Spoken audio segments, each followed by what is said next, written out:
Committee will come to order, and I want to welcome the Secretary of Labor, Chavez DeRemer, and we welcome you to the subcommittee today, and particularly the Subcommittee on Labor, Health and Human Services, and Education. Particularly the Subcommittee on Labor, Health and Human Services, and Education for this hearing on the Department of Labor's fiscal year 2026 budget request.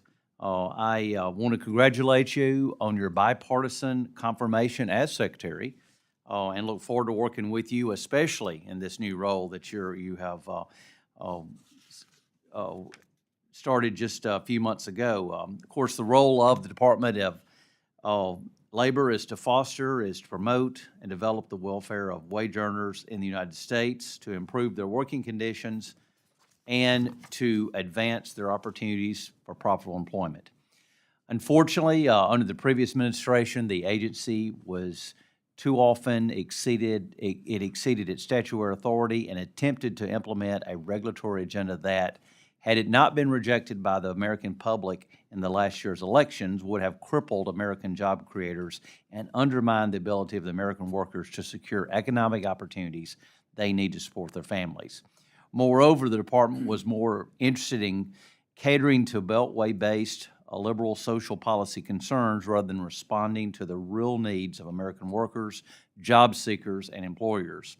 These misguided, harmful regulatory proposals included an OSHA requirement that, if not found unconstitutional by the Supreme Court, would have required Americans to receive the COVID-19 vaccinations as a prerequisite for employment.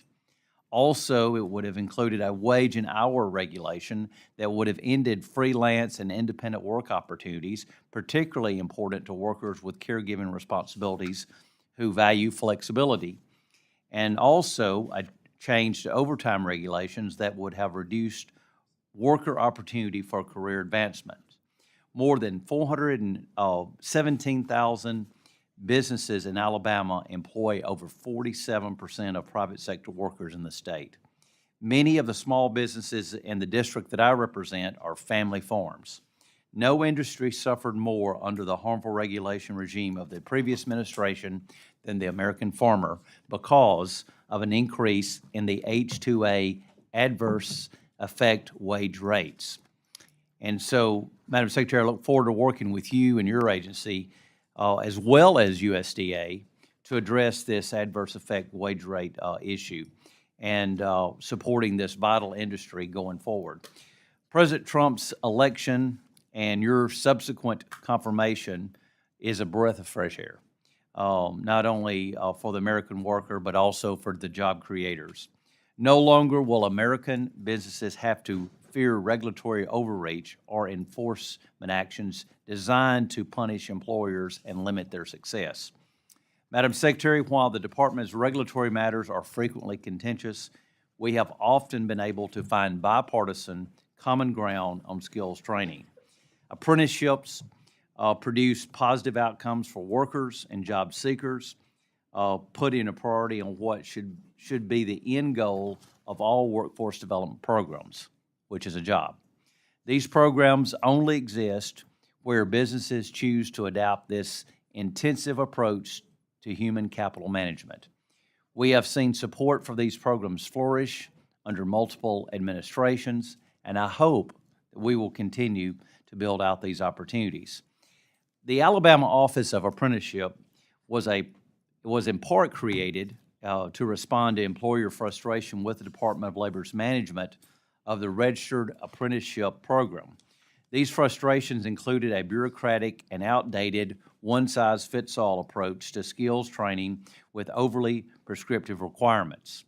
Too often, under the previous administration, the Department of Labor showed favoritism in reviewing apprenticeship program applications and, in the name of equity and inclusion, would have turned a two-page law into a 776-page rule that would have reduced opportunities for American workers of all race and both sexes.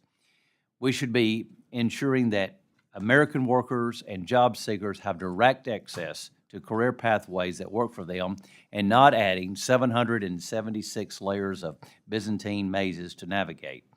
Apprenticeships represent an opportunity and a pathway to high-paying jobs. Unfortunately, the barriers to growth of this career training model will not be solved through funding alone. Improved program administration and more effective leadership at and by the department can better support the adoption of registered apprenticeships for workers for our nation's workforce. I'm hopeful that as we work through this shortened budget year, that we're able to once again find some common ground as we move forward. And I'm not only hopeful, but I feel like we will be able to do that. And I know that this subcommittee looks forward to hearing from your testimony today and asking questions about the budget and the policies that you are over at your department.